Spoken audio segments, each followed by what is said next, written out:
ایک مومن کی حقیقی خوشی تو تبھی ہے جب اس کو حقیقت میں خدا مل جائے۔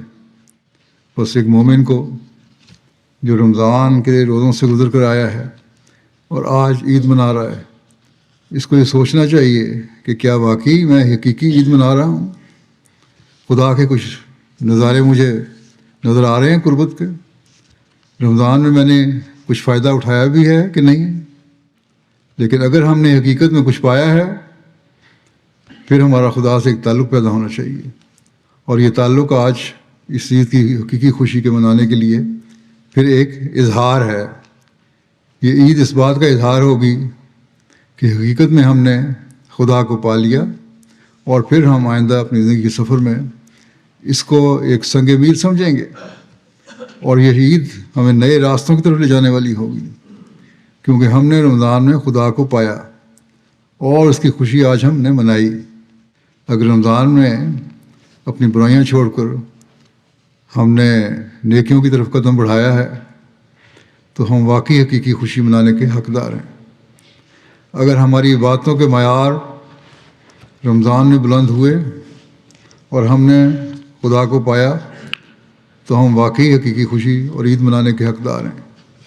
اگر ہم نے حقوق العباد ادا کرنے کی طرف پوری توجہ کی تو ہم حقیقی خوشی منانے کے حقدار ہیں، اور اس خوشی کے ساتھ پھر یہ عہد بھی ہمیں کرنا ہوگا کہ ہم اس خوشی کو دائمی خوشی بنانے کے لیے ہمیشہ ان باتوں پر عمل بھی کرتے رہیں گے، اور جب ہم میں یہ ہوگا تو ہم اپنی زندگی کے مقصد کو بھی حاصل کرنے والے ہوں۔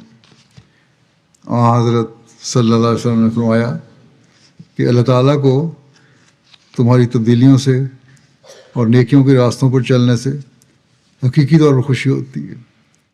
جس طرح ایک جگہ آپ نے فرمایا تھا کہ ایک ماں کو اپنے گمشدہ بچے کے ملنے سے جو خوشی ہوتی ہے، اللہ تعالیٰ کو اس سے کہیں زیادہ خوشی ہوتی ہے کسی شخص کے اللہ تعالیٰ کی طرف واپس آنے سے۔ بس رمضان میں ہم میں سے جن لوگوں نے ایسی کوشش کی کہ اللہ تعالیٰ کو خوش کرنا ہے اور اللہ تعالیٰ کو حاصل کرنا ہے، تو اللہ تعالیٰ پھر ہمیں وہ فیض پہنچاتا رہے گا جن کا اللہ تعالیٰ نے وعدہ فرمایا ہے، اور اللہ تعالیٰ بندے کے اس طرح واپس آنے سے خوش ہوتا ہے۔ اور جب یہ ہوگا تو اس خوشی کا اظہار پھر آج عید کے دن ہم کرنے کے حقدار ہیں۔